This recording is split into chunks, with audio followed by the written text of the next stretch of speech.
بغض النظر انه هالاكله جمالها ببساطتها، ولكن رح اعطيكم طريقه تقلوا فيها الباذنجان. صدقوني يا جماعه ولا اطيب من هيك، مقرمش وذهبي من برا وطري وبشهي القلب من جوا.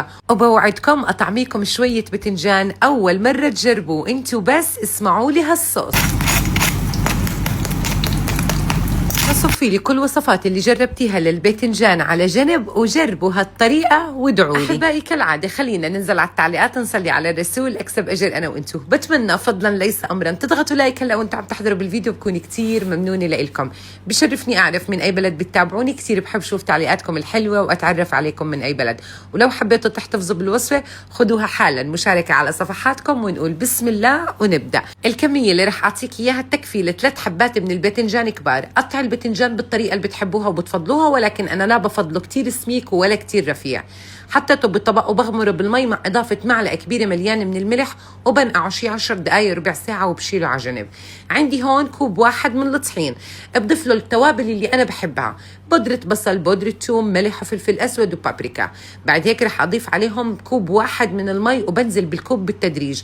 بضيف شوي شوي، ممكن يعتز معك كمان شوية مي، وممكن ما يكمل معك الكوب. المهم أنا بدي أوصل لقوام مثل قوام البانكيك بالضبط، يعني أخف من قوام الكيك بالضبط.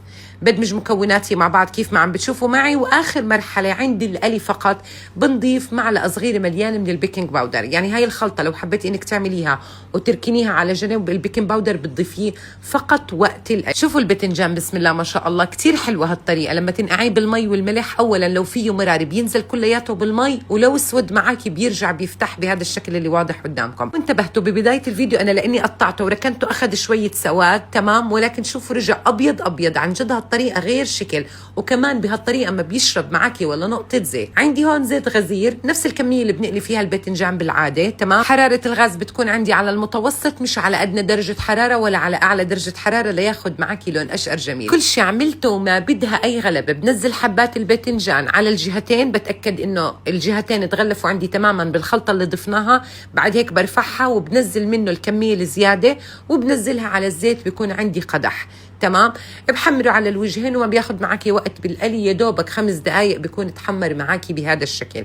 واكيد هالطريقه ما بتنفع بالفرن ولا بتنفع بالقلايه الهوائيه ابدا، هو بالزيت بس. اسمعيني يا قمر وركزي معي منيح. بتعملي لك جنبها جات بطاطا وصحن فتوش وصحن شوربه، وصدقوني الاكلات البسيطه لا قبلها ولا بعدها. وما بعرف إذا بتوافقوني الرأي، اكتبوا لي هذا الشيء بالتعليقات. مثل العادة لو وصلتوا معي لهون اكتبوا لي تم و10 على 10 يا ملك، خبروني حتجربوها أو لا.